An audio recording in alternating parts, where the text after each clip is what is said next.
from your breaking news and weather authority. This is 13 WHAM News Midday. New this midday, Wall Street whiplash, the stock market fluctuating after a rough opening. Good afternoon, everyone. Thank you for joining us. I'm Stephanie Joseph. We were taking a live look at the Dow today, the stock market reacting as it heads into another week after the president announced sweeping tariffs last week. In the last hour, the president threatened an extra 50% tariff on Chinese goods by Wednesday if Beijing does not withdraw its retaliatory measures. Here's ABC's Nicole D'Antonio with more. At the opening bell on Wall Street this morning, the deepening toll. The U.S. stock market in free fall for a third day after President Trump's sweeping tariffs. Dow Jones opened down nearly 1,200 points on Monday morning, or nearly 3%. The S&P 500 and NASDAQ also down about 3.5%. And the tariffs having a ripple effect around the world. European and Asian markets also falling sharply. Losses lessened mid-morning, and the White House shot down reports the president was considering ending or pausing the tariffs. However, Trump comparing the market drop to taking medicine to fix something. Now, what's going to happen with the market, I can't tell you, but I can tell you our country has gotten a lot stronger.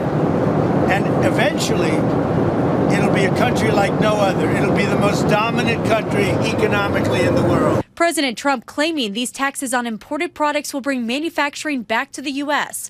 However, economists warn that could take several years. The direction of travel here is pretty clear. Unless this trade war comes to an end pretty soon, we're going to see a lot more red on our screen than green. The president's top economic advisor says 50 countries reached out to negotiate the tariffs. The European Union president calling this moment a turning point. We stand ready to negotiate with the United States. Indeed, we have offered 0 for 0 tariffs for industrial goods. Today, President Trump spoke with the Japanese Prime Minister about the new tariffs. The two leaders agreed to appoint officials to continue dialogue moving forward. Nicole D'Antonio, ABC News, Washington. Meantime, financial experts in our region are reacting to the movement in the stock market. This morning on ARC Rochester, we spoke to Senior Vice President and Financial Advisor from Brighton Securities, Chuck Wade, who says now is not the time to make any moves financially. I made a joke on Friday that this feels a lot similar to what we went through 5 years ago around this time during the COVID pandemic, with the only difference being at least we're not having to wipe down our groceries on our back porch and our kids are still in school.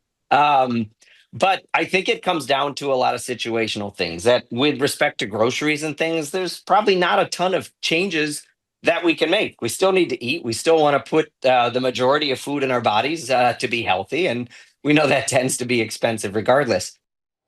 And speaking of stocks, we'll take a quick look at them this morning, or this midday rather. The Dow, NASDAQ, and S&P 500, you see that they are down. The Dow is down 700 points, and you see the NASDAQ and S&P not doing too well this midday.